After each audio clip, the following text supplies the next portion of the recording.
we have an update.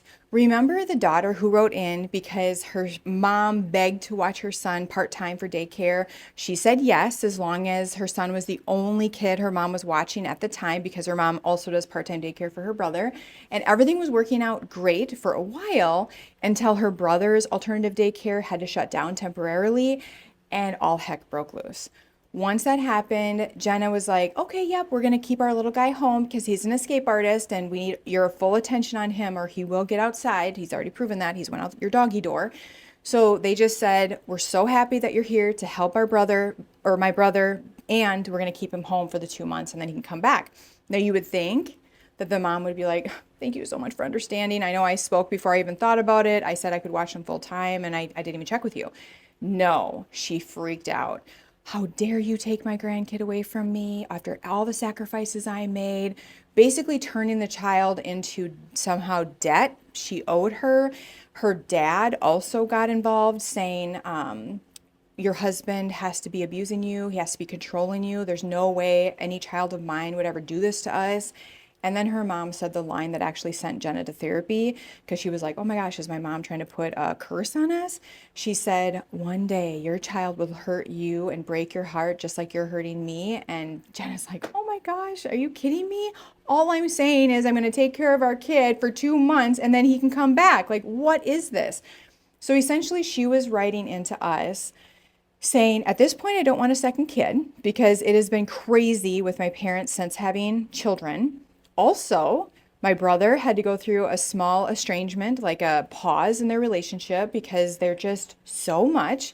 And she wanted to know if it ever goes back to normal, knowing that Ryan and I also went through an estrangement. So in the first part, I answered it honestly. And I also said that some parents have a hard time with their kids growing up. Like, they're kind of rigid in their role and they expect, because they have the authority, to always have the authority. And when their children become adults, it can become really challenging for them. And you guys had a really, really good question because you caught that Jenna's brother also had went through an estrangement. And so she's trying to say, like, this is both of us, like, what's going on here? And you wanted to know what caused the estrangement between your brother and your parents. Well, she came back to let us know that it was similar. It was the same thing. So their mom provides part-time childcare and their kids were not doing well. Like, they were having behavioral issues, not sleeping well. It was a lot. And so they went to the pediatrician. The pediatrician said, you got to decrease screen time. They went to the mother and said, hey, this is what the pediatrician says, and I know that you have news playing on in the background 24/7.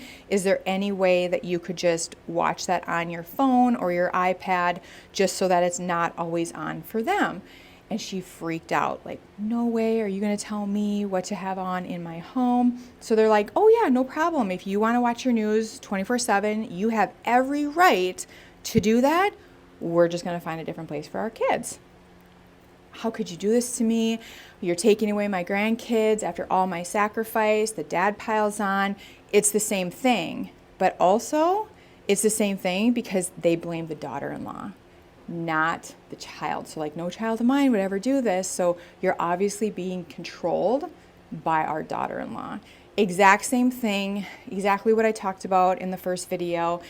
So she also wanted to say it's very strange because her and her brother are totally different temperaments, totally different personalities, and yet they're still running into the same challenge, which again goes along with what I was hypothesizing, which is some parents really do have a inflexibility when it comes to that. Yes. Is it going to continue to be challenging? Yes, because some parents really do believe that if you do it differently, if you parent differently, if you don't agree with what they do, if you challenge them, you're actually attacking them. It threatens their existence. It's a very painful thing for them. Knowing that is good because it helps you suffer less and you don't take their reactions personally.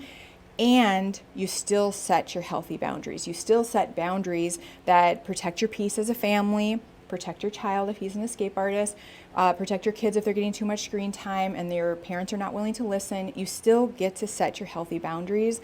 And I also said in the first video that the backlash gets better over time, not because they stop necessarily, but because you start anticipating it and you know it's coming. That's what makes it easier.